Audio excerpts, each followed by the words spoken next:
na mnafahamu TTCL wanao mkongo wa mawasiliano, mkongo wa taifa wa mawasiliano, National ICT Backbone, ambao ni fiber optic, ni waya wa fiber ambao mpaka sasa tunavyozungumza huko kwenye wilaya 109 na wilaya nyingine 30 ziko katika hatua mbalimbali za mchakato wa kuunganisha. Mkongo huu umeshaunganishwa na Msumbiji, ushaunganishwa na Malawi, tunao mradi wa kuunganisha na Kongo, lakini vile vile tunaunganisha na nchi ya Uganda na nchi nyingine ambazo zipati mawasiliano ya moja kwa moja kupitia mikongo ya chini ya bahari. Sasa uwekezaji huu uliofanywa na serikali kwa muda mrefu unasaidia mambo yanayofanyika ya mawasiliano. Sasa product ambayo leo amekuja kuiona Mheshimiwa Waziri Mkuu ni N-Card. N-Card ni kadi ambayo inatumika kwenye viwanja vya mipira kuingilia kuona mechi mbalimbali za mpira kwenye ligi kuu yetu, lakini N-Card inatumika kwenye kivuko cha Kigamboni kuweza wananchi kuvuka. Sasa N-Card hii ni nia ya serikali kuona inatumika kwenye mwendo kasi. Na kwa nini tunasema N-Card? N-Card iko kwenye mradi wa Digital Tanzania Project DTP, mradi ambao unatekelezwa kwa maelekezo ya Mheshimiwa Daktari Samia Suluhu Hassan kwa mifumo kusomana.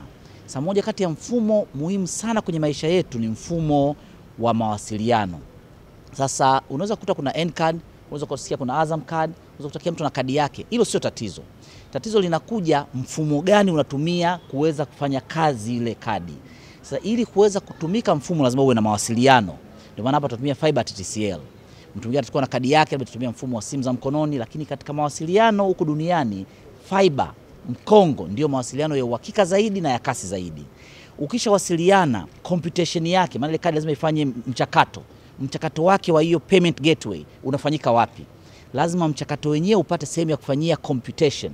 Sasa hapa kuna kitu inaitwa super computing, kuna kitu inaitwa cloud computing, ambao hapa zishawekezwa kwenye bajeti ya 24-25 zaidi ya shilingi bilioni 10, na kuna fedha nyingine zimetengwa kwenye bajeti ya 25-26. Kwa leo ukisema mimi TBC ndani na kadi yangu, maana yake una uwezo wa kuwekeza mabilioni ya shilingi kwenye computing. Una uwezo kuwekeza kwenye data center. Hii data center ukiangalia ina mifumo ya umeme, dedicated line ya TANESCO 2 zinazokuja hapa.